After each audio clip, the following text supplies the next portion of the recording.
안녕하세요. 오늘도 함께 해주셔서 감사합니다. 이야기들이 좋으시다면 구독 버튼 한번 눌러주시고 좋아요도 함께 부탁드려요. 여러분의 작은 관심이 더 많은 이야기들을 만들어가는 큰 힘이 됩니다. 복 받으실 거예요. 감사합니다.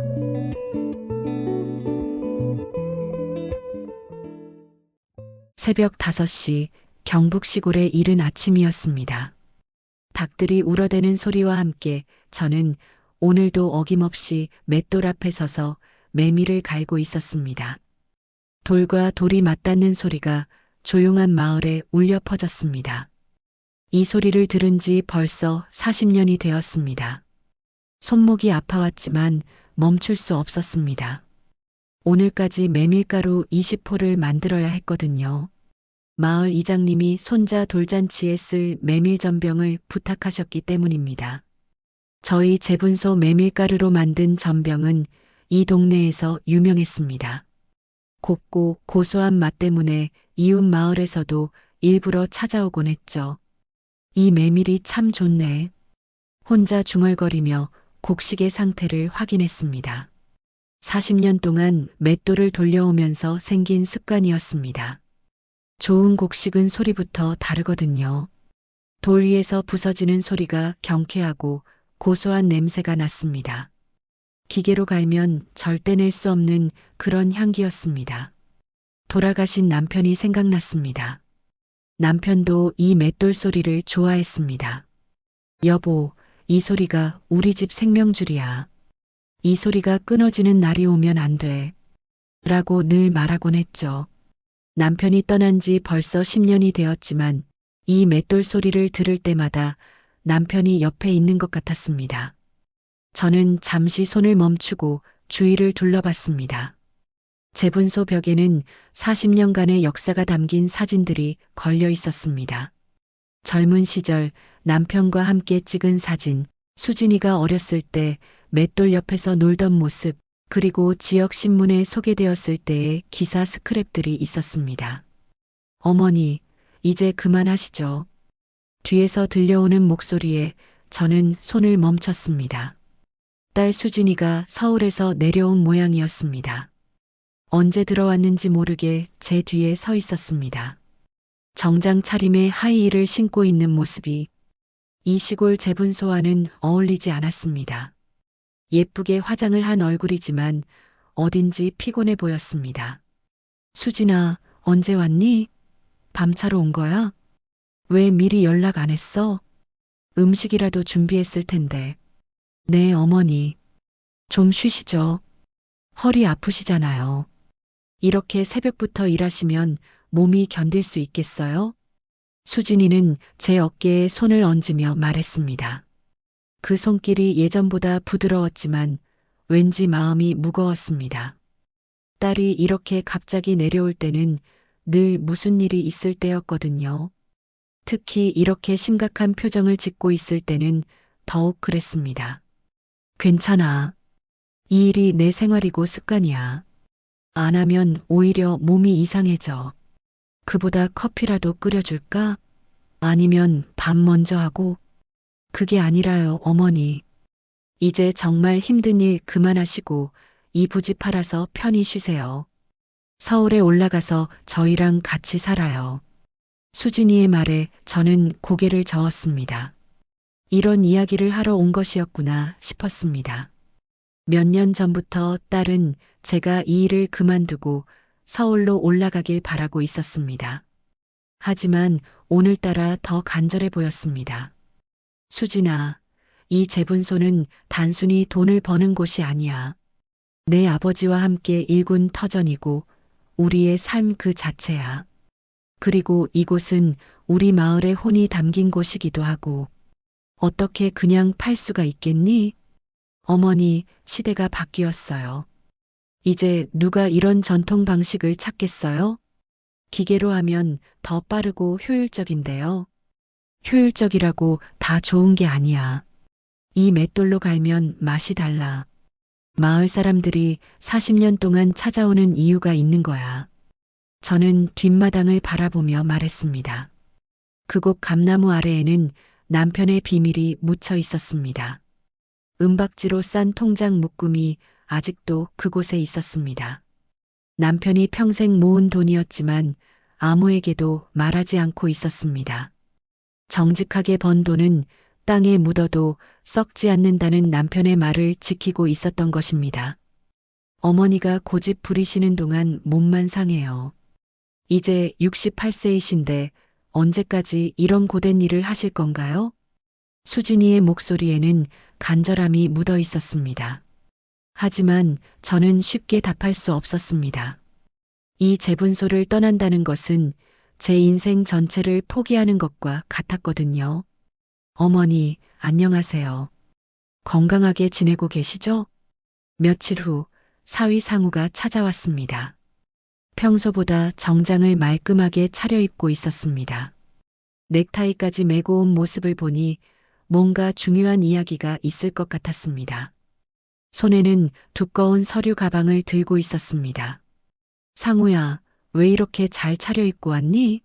무슨 좋은 일이라도 있나? 수진이는 안 왔어? 수진이는 서울에서 일하고 있어요. 저 혼자 내려왔습니다. 어머니께 정말 좋은 제안이 하나 있어서 왔어요. 상우는 가방에서 두꺼운 서류를 꺼내며 설명하기 시작했습니다. 투자자들이 이 재분소에 관심을 보이고 있다는 이야기였습니다. 최근에 전통과 현대를 융합한 사업이 각광받고 있다면서 말이죠. 어머니, 요즘 전통과 현대를 융합한 카페가 정말 인기예요. 젊은 사람들이 특히 좋아하고요. 이곳을 그런 공간으로 바꿔서 운영하면 정말 큰 성공을 할 수 있을 것 같아요. 카페라고? 여기를 카페로 바꾸자는 거야? 그럼 맷돌은 어떻게 하고? 맷돌은 그대로 두고요. 카페 한쪽에 전시용으로 놓으면 돼요. 그리고 가끔씩 체험 프로그램도 하고요. 어머니가 직접 시연해 주시면 손님들이 정말 좋아할 거예요. 상우의 설명을 들으니 그럴듯해 보였습니다.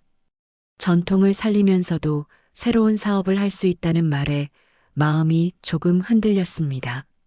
하지만 여전히 걱정이 앞섰습니다. 그런데 초기 투자금이 꽤 많이 필요해서요. 인테리어도 새로 해야 하고 카페 기계들도 사야 하고요. 그래서 이 부지를 담보로 대출을 받아서 시작하려고 합니다. 담보라고? 이 집을 담보로 잡는다는 말이야? 네, 그런데 걱정 마세요. 사업이 잘 되면 금방 갚을 수 있어요. 그리고 어머니는 여기서 계속 살면서 카페도 도와주시고 수익도 같이 나눠 가지면 되니까 일석이조예요. 상우는 서류를 펼쳐 보이며 자세히 설명했습니다. 월 예상 수익, 투자 계획, 마케팅 전략 등이 빼곡히 적혀 있었습니다. 어려운 용어들이 많아서 잘 이해되지 않았지만 상우의 자신만만한 모습을 보니 믿을 만해 보였습니다. 어머니, 요즘 서울에서도 이런 전통 체험 카페가 정말 인기예요. 하루 매출이 몇백만 원씩 나오는 곳도 있어요. 여기는 진짜 전통 재분소니까 더 큰 화제가 될 거예요. 정말 그럴까? 여기 시골인데 손님이 올까? 요즘은 도시 사람들이 시골 여행을 많이 와요. SNS에만 올라가면 금방 유명해져요. 어머니의 40년 경험담도 있고 진짜 맷돌 체험도 있고 분명히 성공할 거예요. 상우의 말을 듣고 있으니 미래가 장밋빛으로 보였습니다. 저도 나이가 들면서 혼자 이 큰 재분소를 관리하는 것이 부담스러웠는데 이런 방법이 있다는 생각에 마음이 끌렸습니다. 그런데 서류가 너무 복잡하네. 내가 이해하기 어려워. 어머니, 복잡해 보이지만 사실은 간단해요. 어머니께서 도장만 찍어주시면 저희가 알아서 다 처리할게요. 법무사도 다 알아봤고요. 그때 수진이가 전화를 걸어왔습니다. 상우가 전화를 받더니 저에게 건넸습니다. 어머니, 정말 좋은 기회예요. 이번 기회를 놓치면 정말 후회하실 거예요. 우리 가족 모두가 더 나은 미래를 가질 수 있어요.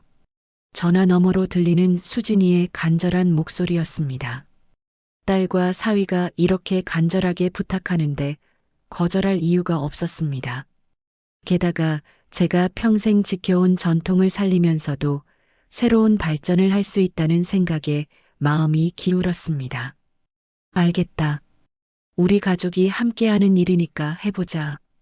결국 저는 서류에 도장을 찍었습니다. 상우는 기뻐하며 제 손을 잡았습니다. 어머니, 이 결정이 우리 모두에게 정말 좋은 결과가 될 거예요. 제가 장담 드릴게요. 상우야, 이건 절대 후회 안 하실 거예요. 우리 모두가 행복해질 수 있는 길이니까요. 상우의 확신에 찬 목소리가 제 마음을 안심시켰습니다. 40년 동안 혼자 지켜온 제 분소가 이제 새로운 모습으로 태어날 수 있다는 기대감에 가슴이 두근거렸습니다. 한 달 후 제 분소가 완전히 바뀌어 있었습니다.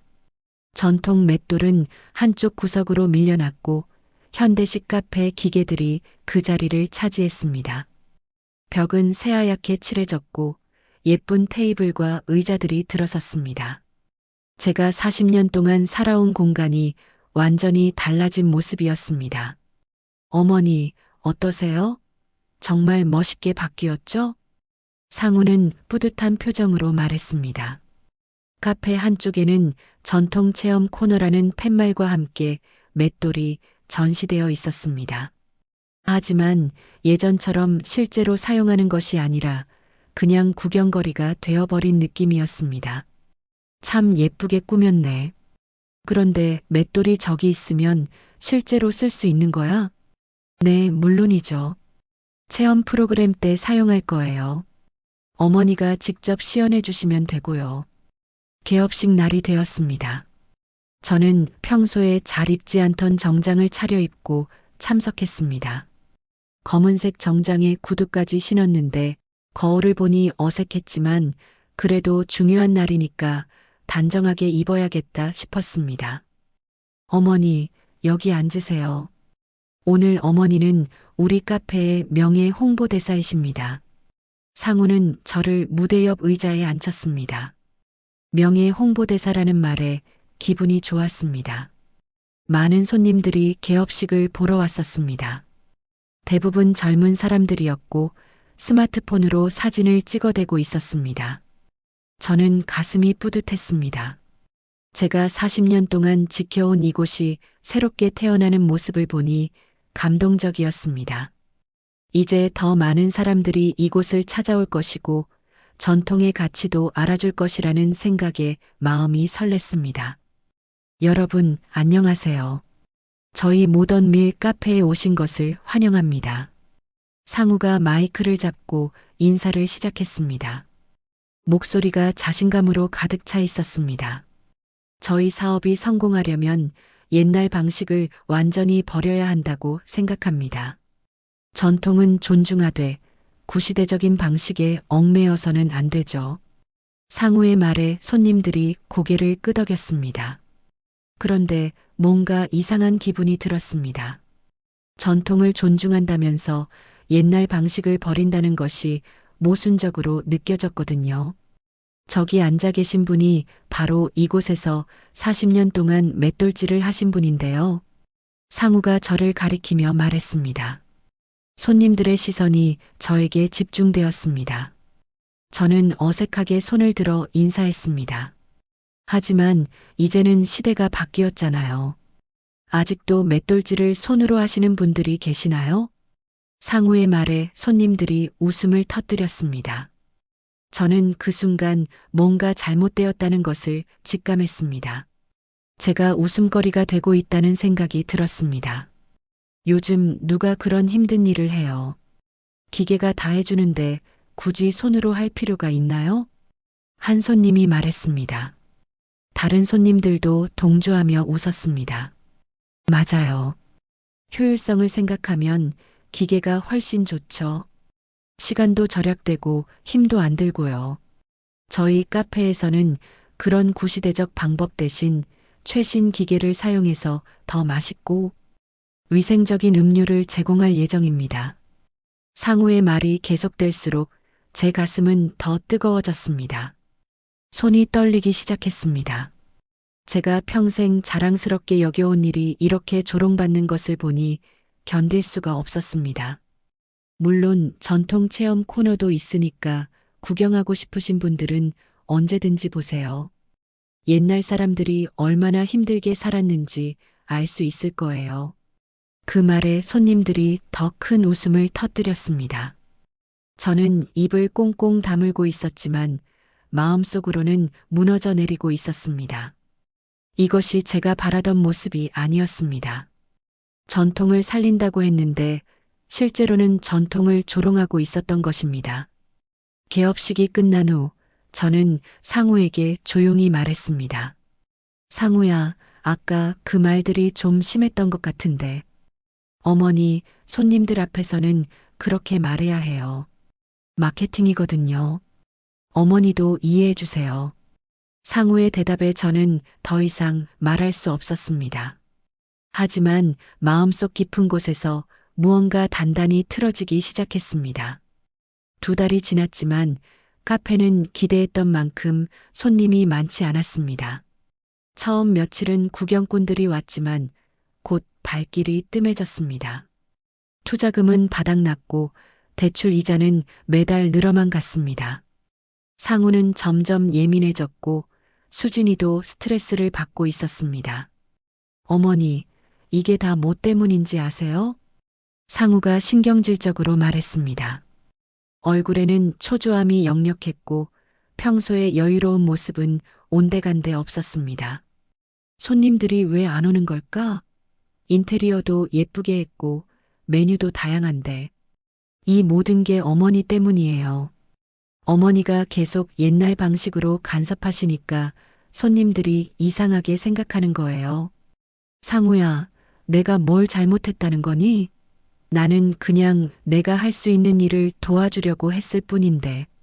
어머니가 손님들 앞에서 맷돌 이야기하고 옛날이 더 좋았다고 말씀하시니까 우리 카페 콘셉트가 망가지는 거잖아요.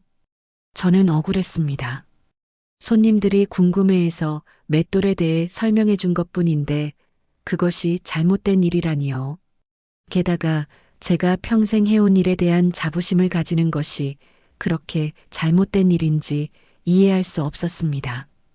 손님들이 진짜 맷돌 소리를 듣고 싶어 해서 한번 돌려봤을 뿐이에요. 그리고 옛날이 더 좋았다고 한 게 아니라 손으로 갈면 맛이 다르다고 설명한 거예요. 그게 바로 문제라고요. 손님들은 모던한 카페를 원하는데 어머니가 계속 옛날 얘기만 하니까 분위기가 이상해지는 거예요. 수진이도 남편 편을 들었습니다. 딸마저 저를 원망하는 눈빛으로 바라보고 있었습니다. 엄마, 상우 말이 맞아요. 요즘 손님들은 인스타그램에 올릴 예쁜 사진을 원하는 거지 역사 공부를 하러 오는 게 아니에요. 그럼 내가 어떻게 해야 하는 거니? 아예 입을 다물고 있으라는 말이야? 그게 낫겠어요. 어머니가 나서시면 손님들이 불편해해요. 젊은 사람들은 그런 걸 원하지 않거든요. 딸의 차가운 말에 저는 가슴이 찢어지는 것 같았습니다. 제가 평생 자랑스럽게 여겨온 기술과 경험이 이제는 방해물이 되어버린 것입니다. 며칠 후 상황은 더욱 악화되었습니다. 카페 매출은 계속 떨어졌고 은행에서는 대출 이자 연체 통보가 날아왔습니다. 상우는 완전히 패닉 상태가 되었습니다. 이대로 가면 우리 파산해요. 어머니, 정말 죄송하지만 이제 제발 방해하지 말고 나가주세요. 우리가 더 이상 감당할 수 없어요. 상우야, 그게 무슨 말이니? 여기는 내 집이야. 집은 이미 담보로 들어갔잖아요. 법적으로는 은행 소유예요. 어머니가 계속 계시면 사업이 더 어려워져요. 수진이도 눈물을 글썽이며 말했습니다. 엄마, 미안해요. 하지만 지금 상황이 정말 심각해요. 우리가 망하면 엄마도 집을 잃게 되는 거예요. 그러니까 잠시만 비켜주세요. 잠시만이라는 게 언제까지야? 그리고 나는 어디서 살라는 거니? 시골집이 있잖아요. 거기서 잠시만 계세요. 사업이 안정되면 다시 모셔올게요. 딸의 말에 저는 더 이상 할 말이 없었습니다. 제가 40년 동안 살아온 재분소 숙소에서 쫓겨나게 되었습니다. 그것도 제 딸과 사위의 손에 의해서 말입니다. 짐을 쌀 때 마음이 무너져 내렸습니다. 40년간 모아온 추억들을 몇 개의 박스에 담아야 했습니다. 남편과 함께 찍은 사진들, 수진이 어렸을 때 그려준 그림들, 그리고 재분소를 소개한 신문 스크랩들까지 모든 것이 이제는 쓸모없는 과거의 유물이 되어버린 것 같았습니다. 엄마, 정말 미안해요. 꼭 잘 될 거예요. 수진이가 울먹이며 말했지만 저는 대답할 힘이 없었습니다. 택시를 타고 시골집으로 떠나면서 뒤돌아본 재분소는 더 이상 제 집이 아니었습니다. 시골집으로 돌아간 저는 텅 빈 재분소를 바라보며 오랫동안 서 있었습니다. 맷돌은 먼지가 쌓여 있었고 마당에는 잡초가 자라고 있었습니다. 40년 동안 매일 들렸던 맷돌 소리는 더 이상 들리지 않았습니다. 그날 밤 잠들지 못하고 뒤척이다가 문득 남편의 말이 떠올랐습니다. 여보, 사람이 정직하게 번 돈은 땅에 묻어도 썩지 않는다고 했어. 언젠가 꼭 필요한 때가 올 거야. 그때 저는 뒷마당 감나무 아래로 걸어갔습니다. 달빛 아래서 삽을 가져와서 조심스럽게 땅을 파기 시작했습니다.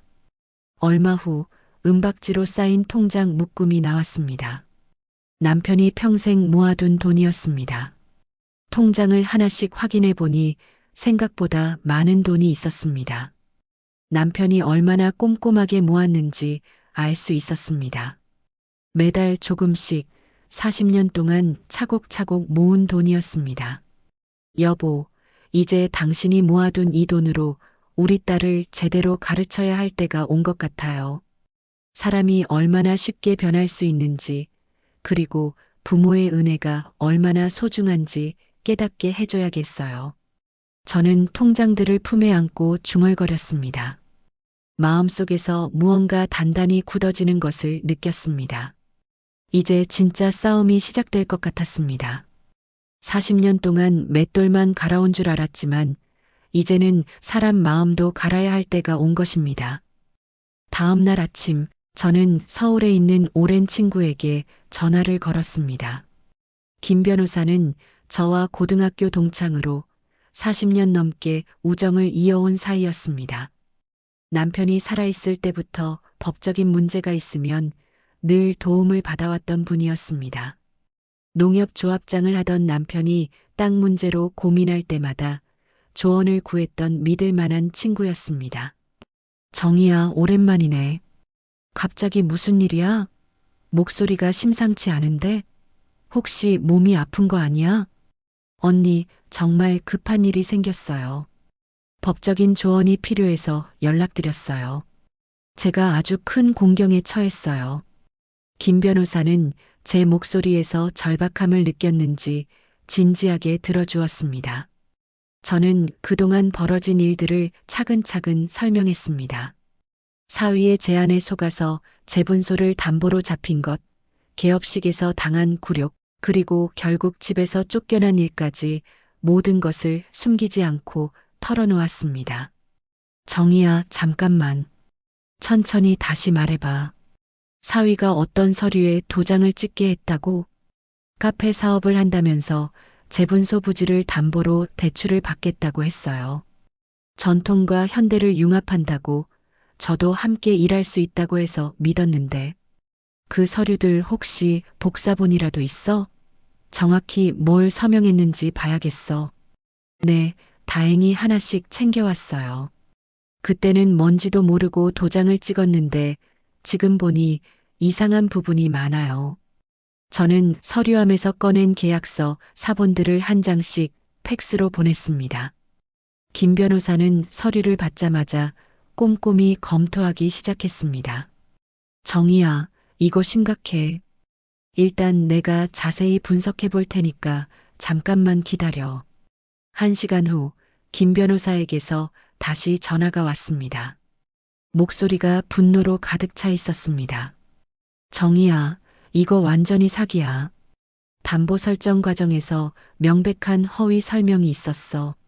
사업 목적도 거짓말이고 수익 예상도 전부 조작된 거야. 그게 무슨 말이에요? 사업자 등록도 제대로 안 되어 있고 투자 계획서에 나온 예상 매출은 현실적으로 불가능한 수치야. 그리고 가장 중요한 건 내가 계속 거주할 수 있다는 조건이 계약서 어디에도 명시되어 있지 않아.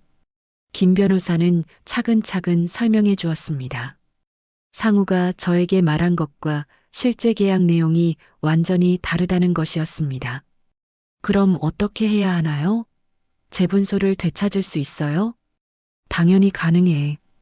부지 소유권을 다시 찾을 수 있어. 대출 계약 자체가 사기와 강박에 의한 것이니까 무효로 만들 수 있거든. 민사소송과 형사고발을 동시에 진행하면 돼. 김 변호사의 확신에 찬 목소리에 저는 조금 안도했습니다. 하지만 곧 걱정이 앞섰습니다. 하지만 그렇게 하면 수진이와 상우는 어떻게 되나요? 김 변호사의 목소리가 심각해졌습니다. 정희야, 현실을 직시해야 해. 이렇게 하면 사위 쪽은 하루아침에 빈털터리가 돼.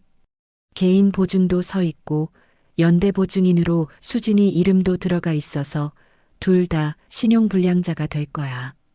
수진이도요? 그래, 계약서를 보니까 수진이도 연대 보증인으로 서명했어. 아마 상우가 형식적인 거라고 속였을 거야. 결국 부부가 함께 책임을 져야 하는 상황이야. 저는 잠시 말이 없었습니다. 딸과 사위에게 화가 나긴 했지만 그들이 완전히 인생이 망가지는 것까지 바라지는 않았습니다. 특히 수진이가 모르고 연대보증을 섰다니 마음이 복잡했습니다. 언니, 그럼 다른 방법은 없나요? 재분소만 되찾고 그들은 그냥 놔둘 수는 없을까요? 정희야, 법적으로는 가능하지만 현실적으로는 어려워. 은행 입장에서는 담보가 무효가 되면 개인 보증을 추심할 수밖에 없거든. 그게 은행의 손실을 줄이는 길이니까. 김 변호사는 솔직하게 상황을 설명해 주었습니다. 제가 권리를 찾으면 자동으로 딸과 사위가 어려워질 수밖에 없다는 것이었습니다. 언니, 제가 결정할 시간을 좀 주세요. 이건 단순히 법적인 문제가 아니라 가족 문제이기도 해서. 그래, 천천히 생각해봐. 하지만 너무 오래 기다리면 상황이 더 복잡해질 수도 있어. 사위가 다른 편법을 쓸 수도 있고 재산을 빼돌릴 수도 있거든. 전화를 끊고 나서 저는 오랫동안 고민에 빠졌습니다. 거실에 걸린 남편의 사진을 바라보며 무엇이 옳은 일인지 생각해 봤습니다. 여보, 당신이라면 어떻게 했을까요? 딸이 잘못했지만 그래도 내 자식인데. 하지만 이대로 당하고만 있을 수는 없잖아요. 남편과 함께 살던 시절이 떠올랐습니다. 남편은 늘 말했습니다. 사람은 실수할 수 있어. 하지만 실수를 깨닫고 고치려는 마음이 있어야 해.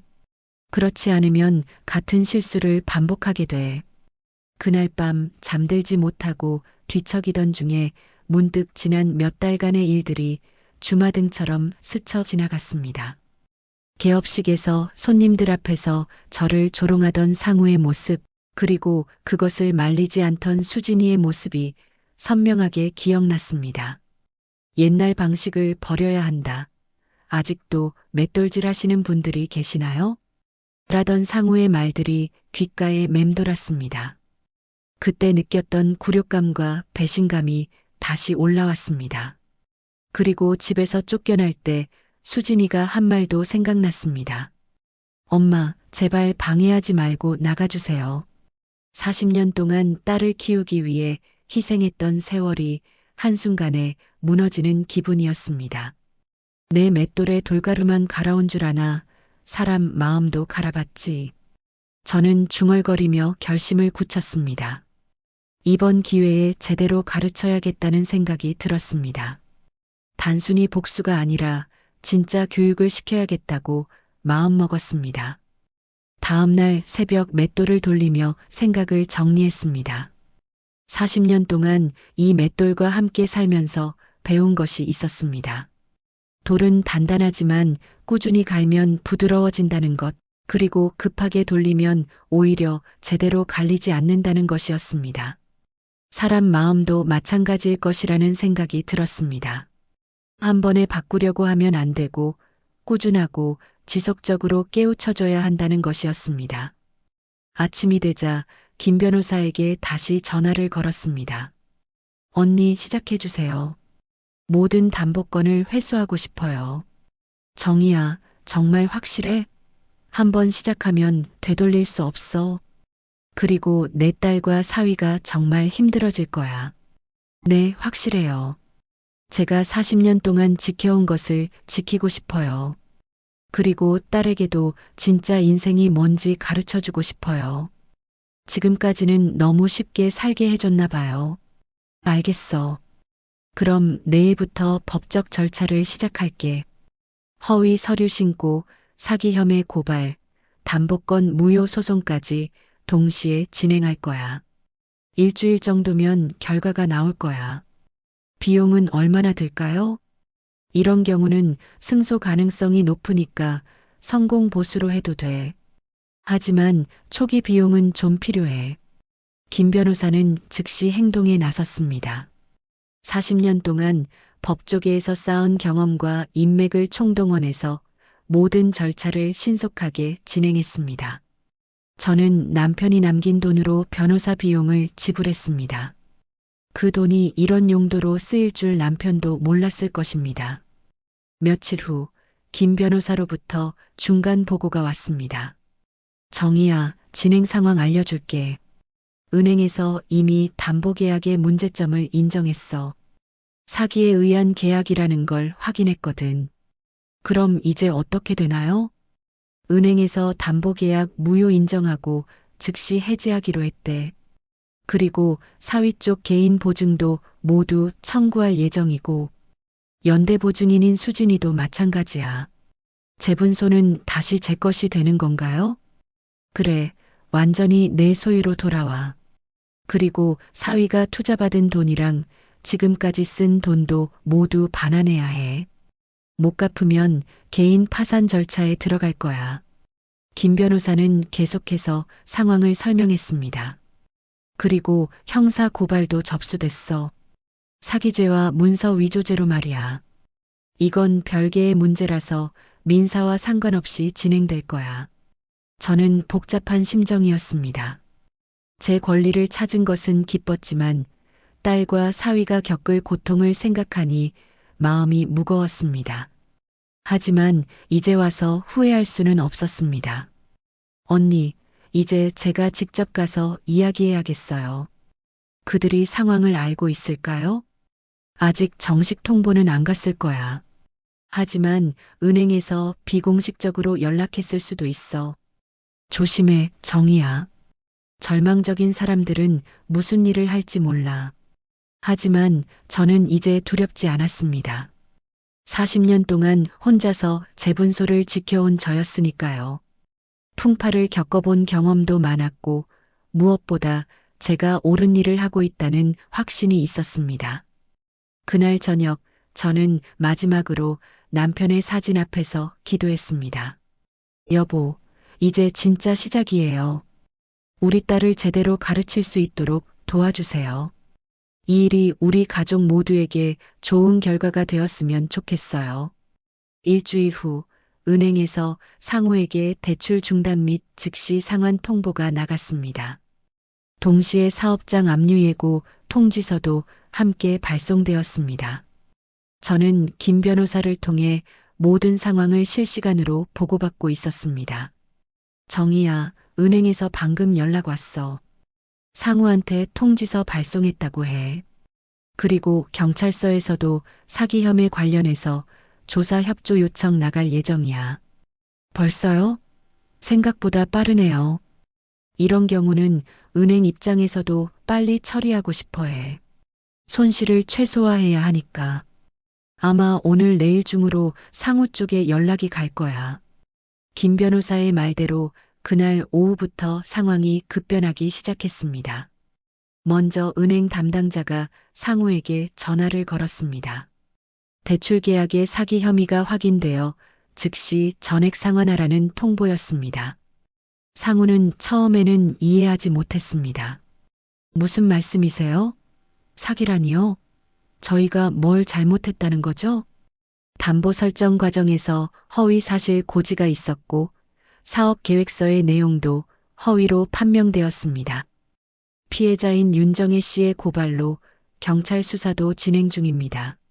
상우는 그제서야 심각성을 깨달았습니다. 어머니가 법적 대응에 나선 것이었습니다. 이어서 카드 회사들로부터 연쇄적으로 정지 통보가 왔습니다. 신용평가 등급이 급격히 하락하면서 모든 금융 서비스가 중단된 것입니다. 상우와 수진의 카드는 물론 각종 대출과 할부 계약도 모두 문제가 되기 시작했습니다.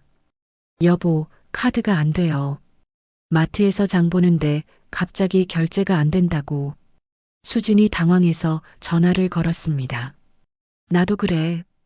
은행에서 연락 왔는데 어머니가 고발을 했다는 거야. 고발이요? 왜요?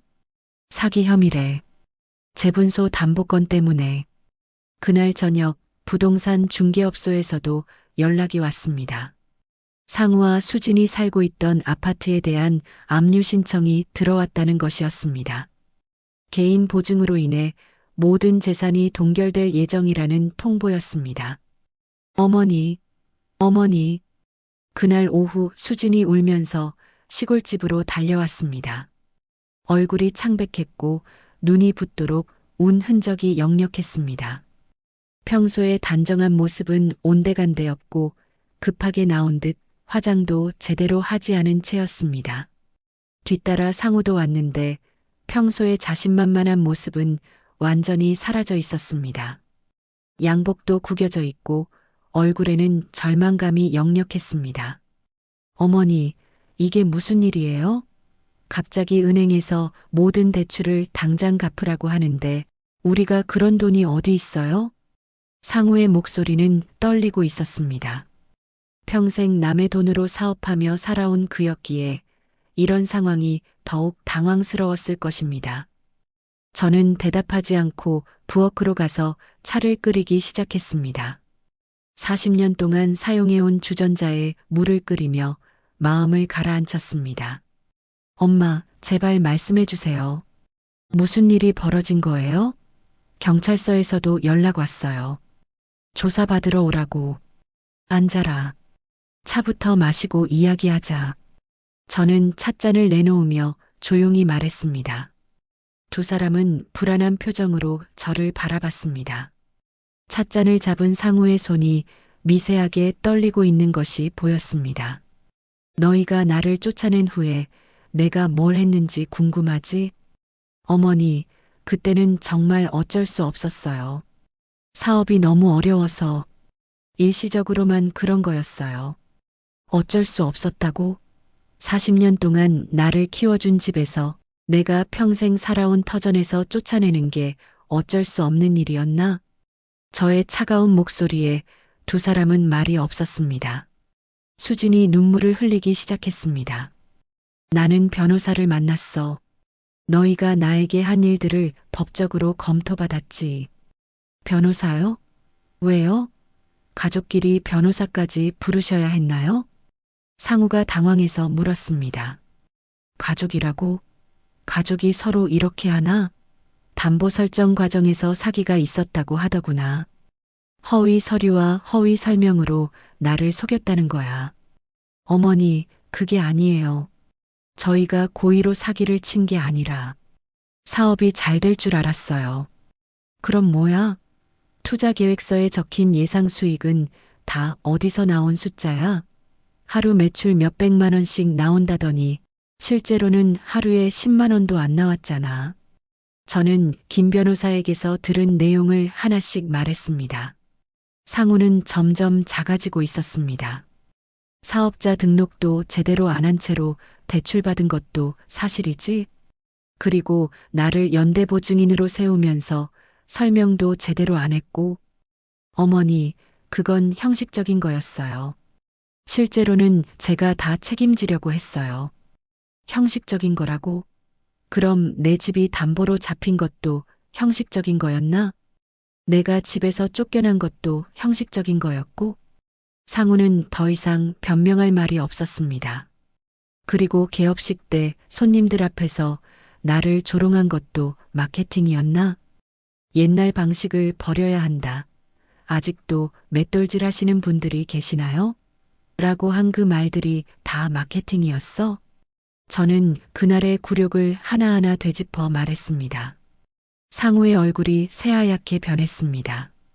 어머니, 정말 죄송해요. 그때는 제가 정신이 없어서 손님들 앞에서 보여주려고. 나는 40년 동안 정직하게 살아왔어. 손에 굳은 살이 박이도록 일해서 너희를 키웠고 이 재분소를 지켜왔어.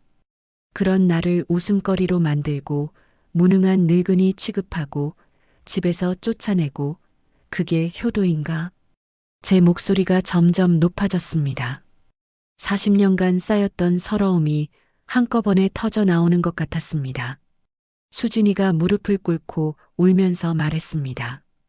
엄마, 저희가 정말 잘못했어요. 정말 미안해요. 그런데 이제 어떻게 해야 해요?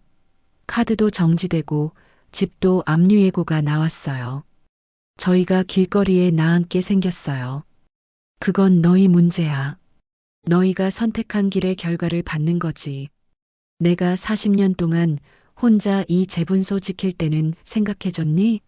내가 아플 때, 힘들 때 찾아온 적이 있었니? 어머니, 제발 도와주세요. 저희가 망하면 수진이도 힘들어져요. 아이들 생각해서라도. 상우가 무릎을 꿇으며 사정했습니다. 하지만 저는 마음을 굳혔습니다. 아이들, 너희가 아이들 생각을 했다면 처음부터 이런 무모한 사업을 했겠어? 남의 돈, 그것도 장모 돈으로 도박을 했겠어? 어머니, 도움을 받고 싶으면 조건이 있어. 두 사람이 희망을 품고 저를 바라봤습니다. 무슨 조건이든 들어드릴게요. 정말 뭐든 할게요. 첫째, 재분소는 다시 내가 운영한다.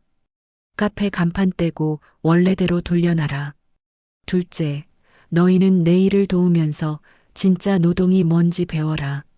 셋째, 맷돌질부터 시작해서 모든 일을 처음부터 배워라. 그럼 저희는 어디서 살아요? 집도 압류될 텐데. 재분소 앞마당에 임시로 컨테이너 박스라도 놓고 살아. 돈이 없으면 노동으로 갚아야지. 몸으로 때워라.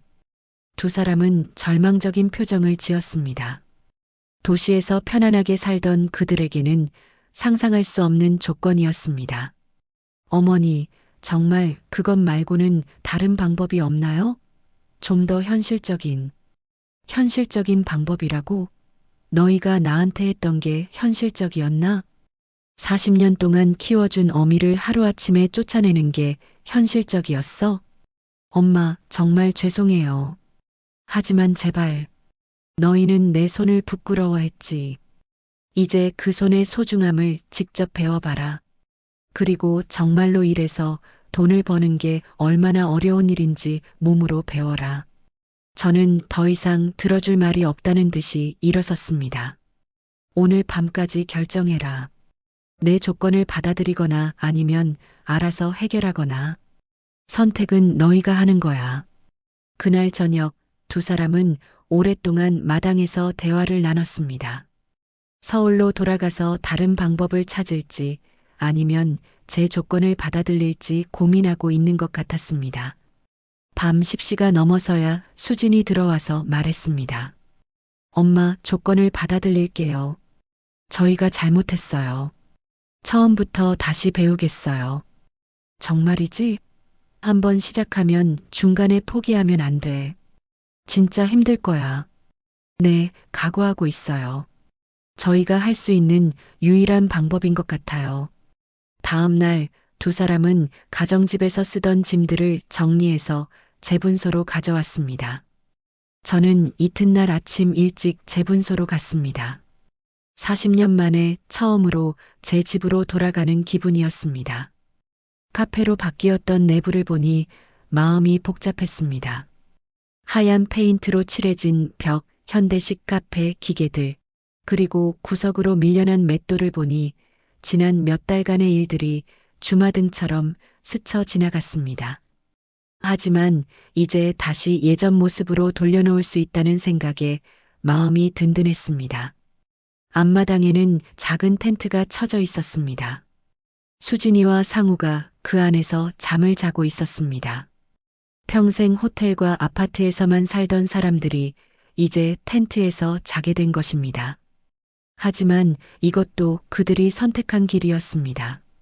저는 맷돌을 제자리로 옮기고 청소하기 시작했습니다. 40년 동안 저와 함께한 맷돌을 다시 정중앙에 놓고 오랜만에 돌리기 시작했습니다. 익숙한 소리가 아침 공기를 가르며 울려 퍼졌습니다. 그 소리를 듣고 텐트에서 두 사람이 나왔습니다. 눈이 부시다는 듯 손으로 가리며 새로운 현실을 받아들이려고 애쓰는 모습이었습니다. 이제 시작이야. 저는 두 사람에게 말했습니다. 진짜 교육이 시작되는 순간이었습니다. 첫날부터 저는 두 사람에게 일을 시켰습니다. 새벽 5시에 일어나서 맷돌 청소부터 시작했습니다. 평생 사무직만 해온 수진이와 입으로만 사업하던 상우에게는 너무나 힘든 일이었습니다. 엄마, 손이 너무 아파요. 이렇게 힘든 일을 매일 하신 거예요? 수진이가 울상을 지으며 말했습니다. 맷돌 청소를 1시간 했을 뿐인데 손바닥에 물집이 잡혔습니다. 40년 동안 매일 했어. 그것도 혼자서 말이야. 어머니, 정말 존경스러워요. 이런 일이 이렇게 힘든 줄 몰랐어요. 상우도 처음에는 불평했지만 점차 일의 무게를 깨달아가고 있었습니다. 곡식 자루를 나르는 일은 더욱 힘들었습니다. 20kg짜리 자루를 창고에서 작업장까지 옮기는 일을 하루에 수십 번 해야 했습니다. 이렇게 무거운 걸 어머니가 혼자 다 하셨다고요? 그래, 너희 아버지가 돌아가신 후로는 혼자서 다 했어. 허리가 아파도 손목이 아파도 멈출 수 없었거든. 손님들이 기다리고 있으니까. 첫 주가 지나자 두 사람의 모습이 달라지기 시작했습니다. 고운 손은 굳은 살이 생겼고 얼굴에는 햇볕에 그을린 자국이 남았습니다. 특히 상우는 평생 입어본 적 없는 작업복을 입고 일하면서 완전히 다른 사람이 되어가고 있었습니다. 어머니, 손님이 오셨어요. 어느 날 오후 수진이가 저에게 알려왔습니다. 마을 이장님이 메밀가루를 주문하러 오신 것이었습니다. 아이고, 정희 씨. 오랜만이네. 그동안 어디 계셨어? 메밀가루가 떨어져서 찾아왔는데 문이 닫혀 있더라고. 이장님, 죄송해요. 좀 복잡한 일이 있었어요. 이제 다시 시작하려고요. 그래, 다행이네. 우리 동네에서 이만한 메밀가루 내는 곳이 어디 있겠어. 그런데 저 젊은 사람들은 누구야? 제 딸하고 사위예요. 일을 배우고 있어요. 이장님은 신기한 듯이 바라봤습니다. 도시에서 살던 사람들이 시골에서 맷돌이를 배우고 있다는 것이 흥미로우셨나 봅니다. 수진아, 이장님께 인사드려라. 안녕하세요. 윤수진입니다. 수진이가 허리를 굽혀 인사했습니다. 예전 같으면 건성으로 했을 인사를 이제는 정중하게 하고 있었습니다. 아이고, 예쁘네. 그런데 손이 왜 이래? 일하느라 고생이 많구나. 이장님이 수진이의 거친 손을 보며 말씀하셨습니다. 처음에는 힘들었는데 이제 조금 익숙해졌어요. 어머니가 얼마나 힘든 일을 해오셨는지 알겠어요. 그래, 효녀네. 부모님 일을 도우는 게 진짜 효도지. 며칠 후에는 시장 상인들도 찾아왔습니다. 오랫동안 거래해온 분들이었는데 재분소가 문을 닫았다가 다시 열렸다는 소식을 듣고 오신 것이었습니다. 정희 언니, 그동안 어디 갔었어? 메밀가루 떨어져서 다른 데서 사왔는데 맛이 영 아니더라고. 미안해, 김 사장. 좀 복잡한 일이 있었어. 이제 다시 제대로 해볼게. 그래, 다행이야. 그런데 젊은 사람들이 일을 돕네? 좋은 일이야. 상인들은 수진이와 상우가 열심히 일하는 모습을 보며 칭찬했습니다. 이제야 사람 됐네. 처음에 카페 한다고 했을 때는 걱정했는데 이게 맞지. 맞아. 젊은 사람들이 전통을 배우는 게 좋아. 요즘 누가 이런 일 하려고 해? 2달이 지나자 수진이와 상우는 완전히 달라져 있었습니다. 맷돌 돌리는 법을 익혔고 곡식의 상태를 보고 품질을 판단할 수도 있게 되었습니다. 무엇보다 일의 가치를 깨달아가고 있었습니다. 엄마, 정말 죄송해요. 그동안 엄마가 얼마나 힘들게 사셨는지 전혀 몰랐어요. 어느 날 저녁 수진이가 눈물을 흘리며 말했습니다. 이제 알겠니? 돈이라는 게 그냥 생기는 게 아니야. 누군가의 땀과 수고가 있어야 만들어지는 거지. 어머니, 저도 정말 반성하고 있어요. 예전에는 일이라는 게 그냥 말로만 하는 줄 알았어요. 진짜 일이 이렇게 힘든 건지 몰랐어요. 상우도 진심으로 사과했습니다. 2달 동안의 노동이 그들을 완전히 바꿔놓았습니다. 그날 밤 저는 남편의 사진 앞에서 중얼거렸습니다. 여보, 우리 딸이 드디어 철이 들었어요. 조금만 더 지켜봐 주세요. 1년이 흘렀습니다. 제 분소는 완전히 예전 모습으로 돌아왔고 매일 아침 맷돌 소리가 마을에 울려 퍼졌습니다. 수진이와 상우는 이제 제 분소 일의 절반을 담당할 수 있을 만큼 숙련되었습니다. 어머니, 오늘 주문 들어온 메밀가루 다 준비됐어요. 수진이가 뿌듯한 표정으로 말했습니다. 1년 전과는 완전히 다른 모습이었습니다. 예쁘게 매니큐어를 한 손은 이제 굳은 살이 박인 거친 손이 되었지만 그 손에는 진짜 일을 해낸 보람이 묻어 있었습니다. 상우야, 내일 시장에 가서 새로 들어온 곡식 좀 봐줄 수 있겠니? 네, 어머니. 이제 좋은 곡식 구별하는 법 알아요. 걱정 마세요. 상우도 자신있게 대답했습니다. 예전에 양복만 입고 다니던 모습은 온데간데였고 이제는 작업복이 더 어울리는 사람이 되어 있었습니다. 그날 오후 저는 중요한 결정을 내렸습니다. 수진아, 상우야, 잠깐 이리 와봐. 2 사람을 불러서 앉혔습니다.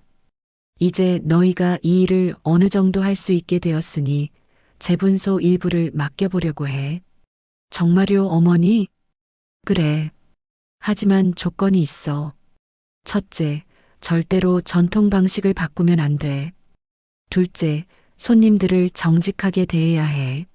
셋째, 이 맷돌을 소중히 여겨야 해. 네, 어머니. 꼭 지킬게요. 그리고 가장 중요한 건 이 일에 자부심을 가져야 한다는 거야. 이 일은 단순히 돈을 벌기 위한 게 아니라 우리의 전통과 마을의 역사를 지켜나가는 일이거든. 수진이가 눈물을 글썽이며 대답했습니다. 엄마, 이제 정말 알겠어요. 이 일이 얼마나 소중한 건지, 그리고 엄마가 얼마나 대단한 분인지 알겠어요. 저는 뒷마당으로 가서 감나무 아래를 가리켰습니다. 너희 아버지가 이곳에 묻어둔 돈으로 우리가 다시 시작할 수 있었어. 그 돈은 정직하게 번 돈이었기 때문에 우리를 구할 수 있었던 거야. 아버지가 그런 준비를 해두셨던 거군요. 그래, 내 아버지는 늘 말했어. 정직하게 번 돈은 땅에 묻어도 썩지 않는다고. 그 말이 진짜 맞더구나. 그날 저녁 온 가족이 함께 재분소에서 저녁을 먹었습니다. 1년 전만 해도 상상할 수 없었던 모습이었습니다. 수진이는 직접 만든 메밀전병을 내놓았고 상우는 맷돌로 갓간 메밀가루로 만든 차를 우려냈습니다. 엄마, 이제 이 맷돌 소리가 이렇게 아름다울 수 있다는 걸 알겠어요. 맞아요, 어머니. 처음에는 시끄럽다고 생각했는데 이제는 이 소리가 없으면 허전해요. 저는 두 사람의 변화를 보며 마음이 뿌듯했습니다. 1년이라는 시간이 그들을 완전히 다른 사람으로 만들어 놓았습니다. 다음 날 아침 저는 평소보다 일찍 일어나서 맷돌을 돌리기 시작했습니다. 새벽 공기에 울려 퍼지는 맷돌 소리를 들으며 생각했습니다. 얼마 후 수진이와 상우도 일어나서 저와 함께 일하기 시작했습니다. 세 사람이 함께 맷돌을 돌리며 곡식을 빻는 모습은 마치 한 폭의 그림 같았습니다. 이제 이 맷돌은 너희 손에 달렸다. 저는 두 사람에게 말했습니다. 네, 어머니. 소중히 지켜나갈게요. 이 전통을 우리 후손들에게도 물려주겠어요. 마을 사람들이 하나둘씩 제분소를 찾아왔습니다. 아침 일찍부터 들리는 맷돌 소리를 듣고 메밀가루를 사러 온 것이었습니다. 정희 씨, 오늘도 부지런하네. 젊은 사람들도 참 열심히 하고, 이제야 진짜 가족이 된 것 같아 보기 좋아. 마을 사람들의 따뜻한 말에 저는 마음이 뿌듯했습니다. 1년 전 개업식에서 당했던 굴욕과는 완전히 다른 대접이었습니다. 점심시간이 되자 저는 두 사람에게 특별한 제안을 했습니다. 오늘 오후에는 너희가 직접 손님들을 응대해봐라. 이제 충분히 할 수 있을 거야. 정말요, 어머니? 제대로 할 수 있을까요? 걱정하지 마. 1년 동안 배운 게 있잖아. 자신감을 가져. 오후에 단골 손님들이 찾아왔을 때 수진이와 상우가 직접 응대했습니다. 맷돌 앞에서 능숙하게 곡식을 갈고 손님들에게 제품에 대해 자세히 설명하는 모습이 1년 전과는 완전히 달랐습니다. 아이고, 젊은 사람들이 이런 일도 잘하네. 정혜 씨가 잘 가르쳤구나. 맞아. 이제 대를 이을 수 있겠어. 다행이야. 손님들의 칭찬을 받으며 두 사람은 뿌듯해했습니다. 예전에는 이런 일을 부끄러워했던 그들이 이제는 자랑스러워하고 있었습니다. 해가 지고 하루 일이 끝날 무렵 저는 뒷마당 감나무 아래에서 세 사람이 함께 앉아 있었습니다. 남편이 묻어둔 돈을 발견했던 바로 그 자리였습니다. 여보, 보고 계시죠? 우리 딸이 이렇게 훌륭하게 변했어요. 저는 하늘을 바라보며 중얼거렸습니다. 엄마, 정말 감사해요. 저를 포기하지 않고 기다려주셔서. 어머니, 이제 정말 알겠어요. 진짜 행복이 뭔지, 그리고 가족이 뭔지. 두 사람의 진심 어린 말에 저는 눈물이 났습니다. 힘들었던 1년이었지만 그 시간이 있었기에 진짜 가족이 될 수 있었습니다. 그날 밤 저는 오랜만에 편안한 잠을 잤습니다. 40년 동안 혼자 지켜온 제분소가 이제는 온 가족이 함께 지켜나갈 수 있게 되었다는 안도감 때문이었습니다. 다음 날 새벽 언제나처럼 맷돌 소리가 마을에 울려 퍼졌습니다. 하지만 이제는 저 혼자가 아니었습니다. 수진이와 상우도 함께 일어나서 제분소로 나와 일을 시작했습니다. 어머니, 오늘은 제가 먼저 시작할게요. 상우가 맷돌 앞에 서서 곡식을 갈기 시작했습니다. 1년 전에는 상상도 할 수 없었던 모습이었습니다. 엄마, 저는 곡식 준비할게요. 수진이도 능숙하게 메밀을 선별하기 시작했습니다. 저는 두 사람의 모습을 바라보며 마음속으로 생각했습니다. 돈은 잃어도 다시 벌 수 있지만 사람 마음은 한 번 잃으면 되찾기 어렵다. 하지만 우리는 해냈습니다. 서로를 잃을 뻔했지만 결국 진짜 가족이 되었습니다. 맷돌이 돌아가는 소리, 새벽 공기를 가르는 그 소리가 이제는 온 가족의 화합을 알리는 소리가 되었습니다. 40년의 맷돌 소리가 앞으로도 계속 이어질 수 있게 되었습니다. 그리고 저는 확신했습니다. 이 소리는 앞으로도 영원히 계속될 것이라고. 왜냐하면 이제는 이 소리의 진짜 의미를 아는 사람들이 지켜나갈 것이기 때문입니다.